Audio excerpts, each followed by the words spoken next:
नमस्कार दोस्तों। तो अगर आप इंडियाज़ गॉट टैलेंट की कंट्रोवर्सी के बारे में जानते हैं तो आप ये भी जानते होंगे कि लोग जो हैं वो दो पक्षों में बढ़ चुके हैं। एक तरफ वो लोग हैं जो कहते हैं कि समय रैना और रणवीर अलाहाबादिया को कड़ी से कड़ी सज़ा होनी चाहिए, क्योंकि इन्होंने जो भी माँ बाप के बारे में बोला है वो बहुत ही भद्दा है, वो क्षमा के योग्य नहीं है, इसलिए इनको कड़ी से कड़ी सज़ा हो और शो को हमेशा के लिए ही बंद कर दिया जाए। जबकि दूसरे तरफ के लोग वो हैं जो कहते हैं कि एक जोक को जोक की तरह ही लेना चाहिए, वो कोई क्राइम नहीं है। हाँ, वो जोक बहुत ही भद्दा है, उसके लिए आप इन दोनों का बॉयकॉट कर सकते हैं, इनके शोज़ ना देखें, इनकी वीडियोस ना देखें, लेकिन आप जो है इन पर कोई भी कानूनी कार्रवाई नहीं करें, वो ज़्यादा ही हो जाता है, उसको करना ठीक नहीं है। देश में और भी बड़े बड़े क्राइम हो रहे हैं, शासन को प्रशासन को उन पर ध्यान देना चाहिए। जबकि तीसरे तरह के जो लोग हैं उनका मानना है कि रणवीर अलाहाबादिया वाली बात तो बहुत बड़ी हो गई, अगर वो बात हो भी ना फिर भी इस शो को बंद ही रहना चाहिए, क्योंकि इस शो का स्टाइल बिल्कुल भी ठीक नहीं है। इस शो में गंदी गंदी गालियाँ दी जाती हैं, जो भी कंटेस्टेंट जाता है उसका मजाक उड़ाया जाता है, और अगर वो डिसेबल है तो उसकी डिसेबिलिटी पर भी भद्दे भद्दे कमेंट किए जाते हैं। तो इस तरह के शो से उस व्यक्ति का जो है वो तो कॉन्फिडेंस डाउन होता ही होता है। जो लोग इसको देख रहे हैं उनके ऊपर भी गलत असर पड़ता है, हमारे समाज को इससे बहुत ही बुरा मैसेज पहुंचता है। तो आज हम यही देखेंगे कि क्या ये बात ठीक है या ये बात बस हवा में कह दी गई है कि इंडियाज़ गॉट टैलेंट जैसे शो से हमारे समाज पर बुरा असर पड़ता है। अब देखो, आपको वो शो अच्छा भी लग सकता है, बुरा भी लग सकता है, ये आपकी पर्सनल चॉइस है। मुझे कैसा लगता है ये मैंने पिछली वीडियो में बताया था, लेकिन आप ये अगर कहें कि उस शो से समाज को गलत संदेश पहुंचता है, समाज पर बुरा असर पड़ता है, तो ये बात बिल्कुल ही गलत है। इंडियाज़ गॉट टैलेंट से ज़्यादा अच्छा रिप्रेजेंटेशन इंडियन सोसाइटी का आज तक आपको देखने को नहीं मिलेगा। कैसे, ये बात मैं आपको बताता हूँ। उस शो का फॉर्मेट क्या है, एक कंटेस्टेंट होता है, वो स्टेज पर जाता है, उसको जो कुछ भी आता है, जो भी उसकी स्किल्स हैं, जो भी उसका टैलेंट है, वो उसको परफॉर्म करता है। उसका एक निर्धारित समय होता है, जब तक समय चलता है तब तक सब शांत रहते हैं, और जैसे ही समय ख़त्म होता है तो फिर वहाँ पर जो 4 जजेस बैठे रहते हैं वो उसकी रोस्टिंग करते हैं, उसकी खिंचाई करते हैं, और ये सब देखकर जो ऑडियंस होती है वो हंसती है, मज़े लेती है। अब ये जो जजेस हैं इनके पास एक लिस्ट होती है जिसके बारे में उन लोगों के बारे में लिखा होता है जो वहाँ पर परफॉर्म कर रहे हैं। उसके आधार पर ये उनसे सवाल पूछते हैं और उनका मजाक वगैरह उड़ाते हैं। अगर उनकी परफॉर्मेंस इन लोगों को पसंद आती है तो उन 4 लोगों को तो कोई मतलब नहीं, अगर लोगों को पसंद आती है, जो देख रहे हैं ऑडियंस, तो वो तालियां बजा देते हैं, नहीं आती है तो वो इग्नोर कर देते हैं। फिर वो जो जजेस हैं वो उस व्यक्ति को, उस कंटेस्टेंट को जज करते हैं, उसको नंबर देते हैं, और जो कंटेस्टेंट है वो भी खुद को नंबर देता है, और दोनों अगर नंबर मैच हो जाते हैं तो वो कंटेस्टेंट जो है वो विनर हो जाता है। आप अगर अपने समाज को देखें तो सेम इसी तरह का है। हम लोग जो हैं वो कंटेस्टेंट हैं, हमारी जो लाइफ है, हमारी जो दुनिया है वो स्टेज है, हम इस पर मौजूद हैं और हम अपना अपना परफॉर्मेंस देते हैं। हमको जो भी आता है, जो भी हमारी स्किल्स हैं, जो भी हमारे टैलेंट हैं, हम उसको परफॉर्म करते हैं। तो जब तक हमारा समय चलता रहता है, ध्यान रखिए आप एक एक बात को, एक एक शब्द को, जब तक हमारा समय चलता रहता है तब तक सारे लोग शांत रहते हैं। लेकिन जैसे ही हमारा समय ख़त्म, जैसे ही हमारा समय खराब कह लीजिए होता है, तो फिर सभी लोग हमारे मज़े लेने लगते हैं, टांग खींचने लगते हैं। वो जो 4 लोग बैठे हैं वो आपको जज करने लगते हैं। ये 4 लोग वही तो हैं जिनके लिए हम जीवन भर सोचते हैं कि 4 लोग क्या कहेंगे। ये वही तो 4 लोग हैं जो जज बनकर वहाँ पर बैठे हैं। वो आपकी टांग खिंचाई करते हैं, वो आपका मजाक उड़ाते हैं, वो आपकी निंदा करते हैं। अब हमारे जीवन में जो 4 लोग हैं उनकी बात हमें नहीं पता कि वो क्या बोलते हैं, वो तो पीठ पीछे बोलते हैं। ये लोग बस सामने बोल रहे हैं, बस इतना अंतर है और कुछ भी अंतर नहीं है। ये जो 4 लोग वहाँ पर जज बनकर बैठे हैं, इनकी पैनी नज़र रहती है कि जो कंटेस्टेंट है वो क्या कर रहा है। हम सब के जीवन में भी जो 4 लोग हैं वो भी हमारी ज़िंदगी में ऐसे ही नज़र रखते हैं। उनको कोई फिक्र नहीं है, उनको मतलब भी नहीं है कि आप क्या कर रहे हैं। वो तो आपस में गुटबंदी कर लेते हैं कि ये क्या कर रहा है, कैसे है, ये वो तो बस ये सोचते हैं कि जैसे ही आपका समय समाप्त हो बस आपका मजाक उड़ाया जाए, आपकी टांग खींची जाए, आपका जो कॉन्फिडेंस है वो उसको बिल्कुल ही लो कर दिया जाए। आप देखिए ऐसा ही तो होता है। उनके पास आपकी बिल्कुल जरा सी इन्फॉर्मेशन है, वो पता भी नहीं उनको कि आपने कितनी मेहनत की है यहाँ तक पहुँचने के लिए, आप क्या कर रहे हैं, आप जो परफॉर्म कर रहे हैं, जो आपके पास स्किल है उसके बारे में बताइए उन्हें कितना पता होता है। ना ही उस कंटेस्टेंट के बारे में उन जजेस को पता होता है, क्योंकि वो सिंगर है। अगर सिंगिंग करने आया तो बताओ किसको पता होता है, डांस करने आया तो किसको पता होता है, कुछ नहीं पता भी होता है तो उन्हें मतलब नहीं, वो तो अपने मज़े ले रहे हैं। ऐसा ही हमारे साथ होता है। हमारे बारे में बताओ किसको कितना पता है कि हम रोज़ कितनी मेहनत करते हैं, कितना उस चीज़ के लिए अपना टाइम दे रहे हैं, कितना एफर्ट मार रहे हैं, किसी को कुछ मतलब नहीं। बस जैसे ही समय खराब हो, जैसे ही समय खत्म हो हमारा, फिर देखो कैसे सब टांग खींचते हैं हमारी। तो अब ये जो ऑडियंस है इसको आपके बारे में कुछ नहीं पता। आप भी देखें आपके जीवन में ऐसे लोग होंगे जिनको आपके बारे में कुछ नहीं पता, लेकिन वो बस मौजूद हैं। अगर आप गिरते हैं तो वो हंसते हैं, अगर आप उठते हैं तो वो आपको अप्रिसिएट करते हैं। ठीक वैसे ही तो ऑडियंस है। अगर आप अच्छा परफॉर्म करते हैं तो वो तालियां बजाते हैं, बुरा करते हैं तो वो 4 लोग आपका मजाक उड़ाते हैं तो उसकी वजह से वो हंसते हैं।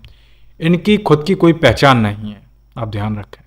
ये जो भीड़ है इसकी खुद की कोई पहचान नहीं है, इसकी सबसे बड़ी आइडेंटिटी यही है। ये लोग बुरे नहीं हैं, ये हारे हुए लोग हैं। ये बनना कुछ चाहते थे, सोचा कुछ था, बन कुछ गए। कहो पैसा खूब हो, बहुत ही अच्छी नौकरी लगी हो, कहो बहुत ही अच्छी शादी हुई हो, लेकिन जीवन में इनके कुछ भी रस नहीं है, ना ही अपने पार्टनर के साथ, ना ही अपनी नौकरी के साथ। कुछ भी इनको मज़ेदार नहीं है इनके जीवन में, इसलिए ये दूसरों के जीवन में झांकते हैं। आप देखते चलिए सेम आपको वही नजर आएगा। ये लोग दूसरों की ज़िंदगी में झांकते हैं कि कैसे भी करके कुछ तो मज़ा आए, कुछ तो रस मिले, लेकिन इनकी कोई पहचान नहीं है, इनकी कोई भी बुद्धि नहीं है। यही कारण है कि ये लोग नीचे बैठे हुए हैं और आप परफॉर्म कर रहे हैं। इनका कोई भी अस्तित्व नहीं है। ये बात मैं इसलिए कह रहा हूँ क्योंकि अगर आप अच्छा भी करें इनके सामने परफॉर्म, और बगल वाला अगर आपका मजाक उड़ाए, आप पर हंसे, तो ये लोग भी हंसने लगेंगे, क्योंकि इनको पता ही नहीं। पता होता तो ये यहाँ पर बैठे ही नहीं होते, ये भी कुछ ना कुछ कर रहे होते अपने जीवन में। तो इनकी कोई पहचान नहीं। हाँ, ये लोग बुरे नहीं हैं। अगर आप अच्छा करेंगे तो ये तालियां भी बजाएंगे। अगर आप जीवन में कहीं भी ऊंचाइयों पर पहुंचेंगे तो उनका मेन कारण यही लोग होंगे। ये बात आप ध्यान रखिए। इन बेचारों की खुद की कोई आइडेंटिटी नहीं है। ये अगर इनमें से कई लोग हैं जो सिंगर बनना चाहते थे, कई डांसर बनना चाहते थे, कहीं कोई पढ़ाई में कुछ भी बनना चाहता था, वो आपको ऐसा करते हुए देखते हैं तो उनको अच्छा लगता है। कई ऐसे लोग हैं जो खुद नहीं कर पाए और आप कर रहे हैं, आप गंदा कर रहे हैं तो हंसते हैं कि लोग कम से कम हम तो बचे हैं, अपने आप को सेटिस्फैक्शन दे रहे। ऐसा ही तो हमारे साथ होता है। देखो कितने लोग हैं जो बनना वही चाहते थे जो हम बनना चाह रहे हैं, हम पहुंच भी गए हैं आधे रास्ते तक, लेकिन अब वो मजाक उड़ा रहे हैं क्योंकि हमारा समय थोड़ा सही नहीं है, तो वो हंस रहे हैं, मजाक उड़ा रहे, क्योंकि बनना वो भी वही चाहते थे लेकिन बन नहीं पा रहे। उन्होंने कभी हिम्मत ही नहीं जुटाई स्टेज पर आने की, कभी भी परफॉर्म करने की। और ऐसा नहीं है कि ये सिंगिंग, डांसिंग या वीडियो मेकिंग वाले लोगों के साथ ही ऐसा होना। जो लोग पढ़ रहे हैं अच्छे खासे, जो बाहर रहकर नौकरी की तैयारी कर रहे हैं, उनके साथ भी ऐसा ही है। ये जो 4 लोग हैं उनकी ज़िंदगी में भी हैं। वो पूरी नज़र रखे हैं कि कहाँ पढ़ रहा है, किस कोचिंग में पढ़ रहा है, इस बार कितने नंबर आए हैं, क्या स्टोरी लगाई है आपने, क्या स्टेटस डाला है व्हाट्सएप पर, सब नज़र है। आप बस एक बार आपका समय ख़राब तो हो, आपके जो भी अटैम्प्ट्स हैं वो ख़त्म तो हों। आपके लिए वही आपका समय है। जैसे कंटेस्टेंट के लिए 90 सेकंड होता है, आपके लिए मान लीजिए आपके वो अटैम्प्ट्स हैं, आपके अटैम्प्ट्स एक बार ख़त्म तो हों, फिर देखो कैसे आपकी धज्जियाँ उड़ाई जाएँ, कैसे आपका मजाक उड़ाया जाए। और ऐसा नहीं है कि मान लीजिए आपने पास कर भी लिया, आप जो भी कर रहे थे वो आपने अच्छा किया, आपके पास जो भी टैलेंट था आप उसमें सक्सेस हो गए, तो ये लोग उसको तो बिल्कुल ही भूल जाएंगे कि आप में क्या स्किल्स हैं, क्या टैलेंट है ना। आपकी पर्सनल लाइफ में घुसेंगे, आपको उस बारे में बोलेंगे, आपकी जो भी डिसेबिलिटीज़ हैं, जिन चीज़ों में आप कमज़ोर हैं, उन पर आपका मजाक उड़ाएंगे। कुछ ना कुछ कहो, आपकी फिजिकल डिसेबिलिटीज़ हैं उनके बारे में बोलें, आपकी हाइट कम है, आपका रंग डार्क है, या कुछ भी कोई बात है, तो उसको आप बिल्कुल ही वो भूल जाएंगे कि आप कितने टैलेंटेड हैं ना। आपको इन्हीं बातों के लिए आपको मजाक उड़ाया जाएगा। आप बताइए कि कहाँ हमारी सोसाइटी इस सोच से अलग है। ये जो बातें कही जा रही हैं कि सोसाइटी पर गलत असर पहुंचेगा इस शो से, सोसाइटी पहले से ही ऐसी है भाई। सोसाइटी में, समाज में गालियां पहले से ही दी जा रही हैं, और बहुत ही अच्छे लेवल की गालियां। आदमी की डिसेबिलिटी पर गालियां, लंगड़ा, लूला, करिया और अंधा, काना, इस तरह की बातें, ये डिसेबिलिटीज़ वाली तो गालियां हैं, और अश्लील तो दी ही जाती हैं। और बच्चों से ज़्यादा, लड़कों से ज़्यादा बुढ़े गालियां देते हैं। तो कहाँ समाज दूध का धुला हुआ है। आप एक बार देखें तो हमारा समाज जो है वो डिट्टो है इंडियाज़ गॉट लेटेंट की शो की तरह। बस हमें बुरा इसलिए लग रहा है क्योंकि वो आईना दिखा रहा है, इसलिए हमें बुरा लगता है कि अरे ये तो हमारी छवि दिखा रहा है, तो हम चिढ़ जाते हैं, हमें अच्छा नहीं लगता। वरना अगर हमारा समाज बहुत ही विकसित होता, बहुत ही अच्छा होता, तो हमें इतना बुरा थोड़ी ना लगता। एक फूहड़ शो मानते कि एक फूहड़ शो है, बेकार सा शो है, चल रहा है, इसमें क्या है, क्या और शो नहीं है ऐसे। जो तारक मेहता का उल्टा चश्मा जो शो है कितने सालों से चल रहा है, क्या उसमें इस तरह की बातें नहीं हैं? क्या उसमें जो अय्यर हैं उनका जो रंग है वो डार्क है, क्या उसके लिए उनका मजाक नहीं उड़ाया जाता? कितना ज़्यादा मजाक उड़ाया जाता है। और डार्क तो छोड़ो, डिसेबिलिटी तो इसको डिसेबिलिटी नहीं कहेंगे, डिस्क्रिमिनेशन कहेंगे। उनके साथ डिस्क्रिमिनेशन होता है, उनका मजाक उड़ाया जाता है। और यहीं तक बात नहीं रहती, उनका जो रंग है वो डार्क है, वो काले हैं, इस वजह से उनकी जो वाइफ हैं उस शो में ये दिखाया जाता है कि वो व्यक्ति जो है, वो अय्यर भाई जो हैं, वो उस लड़की को डिजर्व नहीं करते। और उस पर वो पेट निकला हुआ आदमी जेठालाल वो लाइन मारता है। और इस बात को बहुत ही अच्छे तरीके से दिखाया जाता है, बहुत ही अच्छा म्यूजिक लगा कर दिखाया जाता है। ऐसा दिखाया जाता है कि ये आदमी डिजर्व करता है, ये जो अय्यर भाई हैं ये डिजर्व नहीं करते। इतनी सालों से ये बातें दिखाई जा रही हैं, तब किसी को भी बुरा नहीं लगा। यही तो देश के लोग हैं ना, देश के लोग चेंज तो नहीं हुए कि अब समय रहना कि जो शो आया है उसमें ये बातें हो रही हैं तो सबको बुरा लग रहा है। मैं कोई डिफेंड नहीं कर रहा हूँ शो को, लेकिन वो शो 18+ है। आप सोचिए, वो रोस्टिंग है प्रॉपर, वो मानते हैं कि वो गलत कर रहे हैं, आप ये ना समझें, वो मानते हैं, वो लड़के वो मजे ले रहे हैं, वो बताता है कि भाई मैं तो मजे ले रहा हूँ, आप क्यों देख रहे हैं? ना देखें। ये जो शो है ये टीवी पर आ रहा है, छोटे बच्चे देख रहे हैं, उसमें इस तरह की बातें दिखाना। और केवल ये तो नहीं, ये तो मैंने एक ही पॉइंट आउट की, ऐसी बहुत सारी बातें हैं। कितना ज़्यादा उसमें स्टीरियोटाइप है कि वो जो सरदार है सोढ़ी, वो दारू पीता है, डांस करता है और पार्टी वगैरह करता है। अब जो बी प्राक है वो गंजा उससे पूछो कि क्या सरदार यही करते हैं?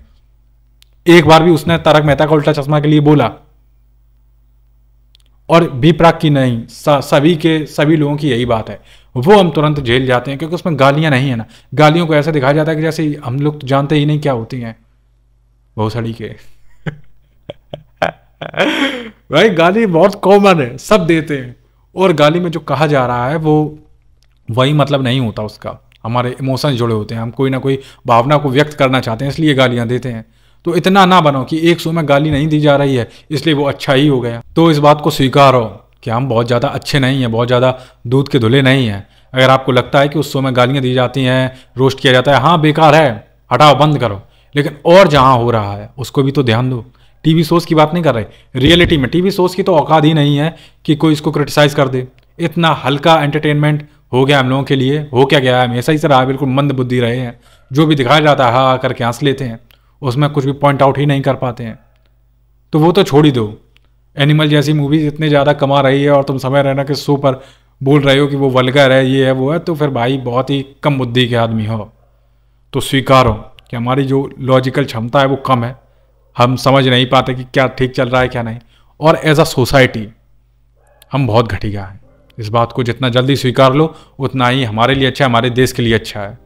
हम एज अ ह्यूमन तो बहुत अच्छे हैं और होंगे ही, क्योंकि हमारे जो ग्रंथ हैं, हमारा जो धर्म है वो बहुत ही ऊंचे लेवल का रहा है। हमारी फिलॉसफी जितनी है वो बहुत ही ऊंचे लेवल की रही हैं। अगर हम कुछ भी ना जानते हो फिर भी हमारे अंदर संस्कार जो हैं, हमें जो बताया जाता है, जो हमारे बूढ़े लोग हैं, जो बुजुर्ग लोग हैं वो बताते हैं, वो बहुत ही ऊंचे लेवल का है, वो बहुत ही अच्छा है। लेकिन जैसे ही हम समाज के रूप में एकत्रित होते हैं तो बस वहीं हम बेकार हो जाते हैं। हमें समाज के रूप में सही से जीना नहीं आया, हम बहुत ही कम्पिटिटिव हो जाते हैं, एक दूसरे से जलते हैं और अपनी जिम्मेदारियों को नहीं निभाते हैं। ऐसा सोचते हैं कि ये दूसरे की है, ये देश हमारा है ही नहीं। दूसरे लोग जाने ना, कोई भी किसी की मदद करने की बात हो तो वीडियो बनाने लगते हो। अकेला आदमी मदद कर देगा, आप ये रखें, क्योंकि उसको वीडियो नहीं बनानी, उसको ध्यान भी नहीं होगा कि उसके पास मोबाइल है। लेकिन जैसे ही सारे लोग इकट्ठे मिलते हैं तो भूल जाते हैं, तो भैया वीडियो बना, दूसरे का काम है बचाना। अगर हम बचाएंगे तो लोग क्या सोचेंगे, ये वो। एज अ सोसाइटी हम मज़ेदार लोग नहीं हैं, अच्छे लोग नहीं हैं, हमें सुधरना होगा। तो आज के लिए बस इतना ही। अगर आपको मेरी बातें ठीक लगी हों, आप मेरी बातों से सहमत हों, तो इस वीडियो को लाइक कर दीजिए, शेयर कर दीजिए और चैनल को जो है सब्सक्राइब कर दीजिए। चैनल को सब्सक्राइब करना बहुत ही ज़रूरी है। तो चलिए बस, बाय। ओम नमः शिवाय।